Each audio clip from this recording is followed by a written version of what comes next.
एक समय की बात है। एक बार विष्णु जी के वाहन गरुड़ देवता ब्रह्मा जी के पास ज्ञान चर्चा के लिए जाते हैं। प्रणाम हो ब्राह्मण। आइए गरुड़देव, आसन ग्रहण कीजिए। भगवान, मैं आपसे कुछ ज्ञान चर्चा करने आया हूं। आप सर्वश्रेष्ठ बुद्धिमान और वेदों के ज्ञाता माने जाते हो। क्यों नहीं गरुड़देव, बोलो, ऐसी क्या बात हो गई? मैंने एक महर्षि जी से सुना है कि आप तीनों देवताओं से भी ऊपर 3 अन्य परम शक्तियां हैं। आप तीनों तो जन्म और मृत्यु में आते हो, क्या ये बात सही है? गरुड़देव, आपने ये बात तो सत्य सुनी है कि हम जन्म और मृत्यु में हैं, लेकिन हमारे से ऊपर भी कोई और शक्तियां हैं। ये निसंदेह गलत है। हमारी माता दुर्गा के अलावा हमारे से अधिक शक्तिशाली और कोई नहीं है। नहीं ब्राह्मण, आप सर्वोच्च भगवान नहीं हैं। एक ऐसी शक्ति भी है जो कभी जन्म मृत्यु में नहीं आती। उस परम अक्षर ब्रह्म का लोक भी सनातन परम धाम अर्थात अविनाशी कहलाता है। आप त्रिदेव की भक्ति करने वाले कभी भी उस अमर पद को प्राप्त नहीं कर सकते। आपने साधक की ना ही कर्म लेख मिटा सकते हो और ना ही बढ़ा सकते हो।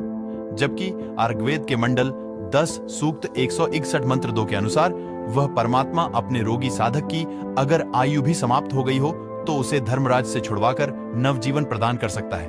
वो प्रभु तो आप तीनों से अलग ही है ना?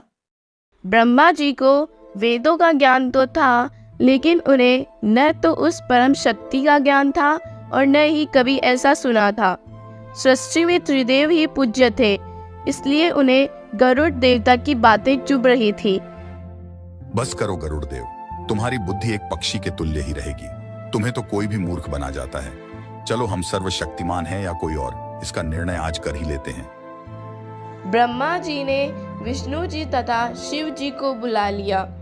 ब्रह्मा जी ने सारी बात विष्णु जी और शिव जी को बताई। ना जाने किस ऋषि ने आज इसकी बुद्धि भ्रष्ट कर दी है।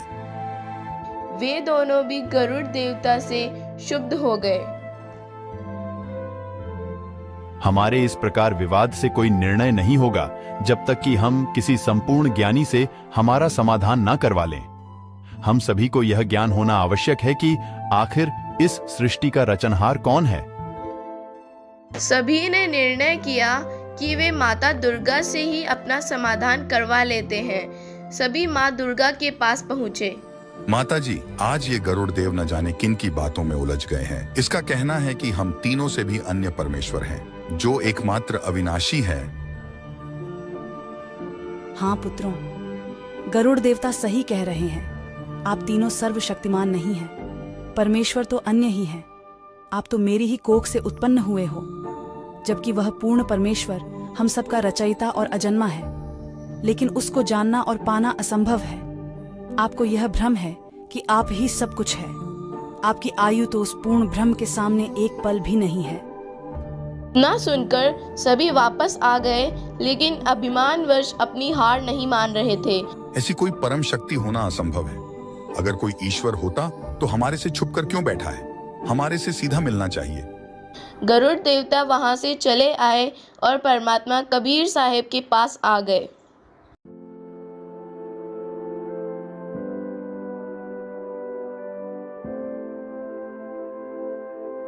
क्या हुआ गरुड़देव? आपके त्रिदेव ने आपकी मानी की नहीं? आप तो जाने जान है परमात्मा। वे अभिमानवश कुछ नहीं सुनना चाहते। गरुड़देव, मृत लोक के बंग देश में एक ब्राह्मण का 12 वर्ष का लड़का है। वह इन त्रिदेव का कट्टर उपासक है। मैंने उसे खूब समझाया था, लेकिन उसने मेरी एक नहीं मानी। उसकी कुछ दिन की आयु शेष है। मैं उसे यह बताकर अंतर्ध्यान हो गया। तब से वह बहुत बेचैन है। उसे इन तीनों देवों के पास ले आओ और उसकी जीवन रक्षा के लिए बोलो। उन्हें स्वयं अपनी शक्ति का ज्ञान हो जाएगा। फिर आगे जो करना है वो आप मुझे वहीं से ध्यान लगाकर पूछ लेना। गरुड़ देवता ने ऐसा ही किया और बालक को तीनों देवों की सभा में ले आए और सारी कहानी बताई। और वही यह आप ही का दृढ़ भक्त है और इसे भक्ति के लिए ही उम्र चाहिए। अब दिखाओ कि आप कितने सक्षम हैं।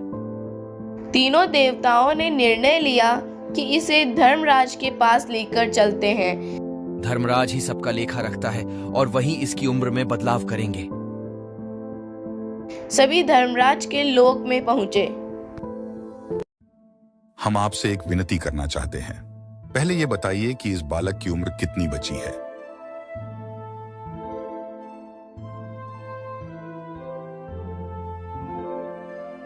ब्राह्मण, इस बालक की उम्र अब मात्र 3 दिन की ही शेष है। क्या आप इस बालक की उम्र में वृद्धि कर सकते हैं? नहीं विष्णुनाथ, इसकी उम्र में बदलाव असंभव है। यह हमारा अच्छा भक्त है और इसे केवल भक्ति करने के लिए ही उम्र चाहिए। भोलेनाथ, ऐसा कुछ भी हो लेकिन उम्र नहीं बढ़ सकती। ये मेरे हाथ से परे की बात है। भाई धर्मराय, यह हमारी इज्जत का सवाल है। हमारी कुछ तो मान मर्यादा रख लीजिए। हम कोई रोज थोड़ी आते हैं।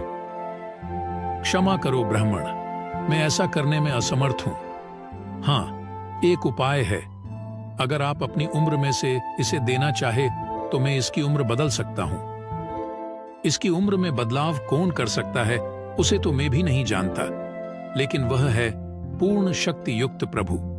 ऐसा कभी कभी होता है कि उसके भक्तों की आयु में कैसे वृद्धि हो जाती है, उसका हमें भी ज्ञान नहीं रहता। जब अपनी उम्र की बात आई तो सब चुप हो गए। सभी बात का टाल मटोल करके वहां से चले आए। गरुड़ देवता, अब आप भी तो प्रयत्न कीजिए। अगर आपका वह परमेश्वर इसकी उम्र बढ़ा सकता है तो बढ़ाकर दिखाइए।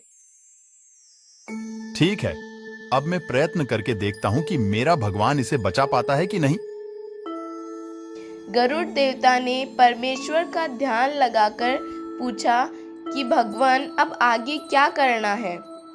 गरुड़ देव, आप मानसरोवर तालाब पर जाइए। वहां एक श्रवण नाम का भक्त रहता है। उसे मैंने सब बता रखा है। इस बालक के लिए आप वहां से अमृत ले आइए। गरुड़ देवता ने ऐसा ही किया। मानसरोवर से अमृत लाकर बालक को पिला दिया और उसे पूर्ण परमेश्वर का ज्ञान समझाने लगे। बेटा, ये अमृत आपका जीवन रक्षक नहीं है। यह उस परमेश्वर ने बहाना बनाया है। अभी देखा आपके ब्रह्मा, विष्णु और शिव जी को कि कैसे वे तुम्हें बचाने में असमर्थ है। ये वे ही कबीर जी है जो आपको मिले थे और संपूर्ण ज्ञान समझाया था। अगर जीवन रक्षा चाहिए तो इनसे सत भक्ति ग्रहण कर लेना। पूर्ण परमेश्वर कबीर साहिब वहां पहुंच गए। क्षमा कीजिए भगवान, मैं आपको नहीं जान पाया। मुझे सत भक्ति प्रदान कीजिए मालिक। परमेश्वर ने बालक को दीक्षा दी और वह ब्रह्मा, विष्णु, महेश जी की भक्ति त्याग कर पूर्ण ब्रह्म परमेश्वर की सत भक्ति करने लगा। लगभग 15 दिन बीत गए। एक दिन गरुड़ देवता बालक को लेकर ब्रह्मा जी के पास गए। विष्णु जी तथा शिव जी भी वहां आ गए और बालक को देखकर अचंभित थे। सभी धर्मराज के पास गए। क्या यह वही बालक है जो कुछ दिन पहले आपके साथ यहाँ आया था? हाँ, यह वही बालक है। कृपया अब इसकी उम्र बताइए।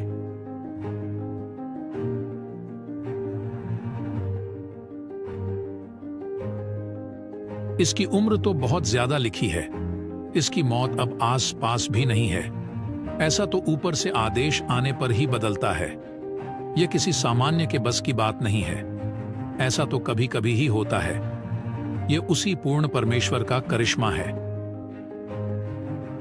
बालक और गरुड़ जी का और अधिक विश्वास परमेश्वर में दृढ़ हो गया, लेकिन ब्रह्मा, विष्णु और शिव जी से अभी भी मान बढ़ाई नहीं छूट रही थी।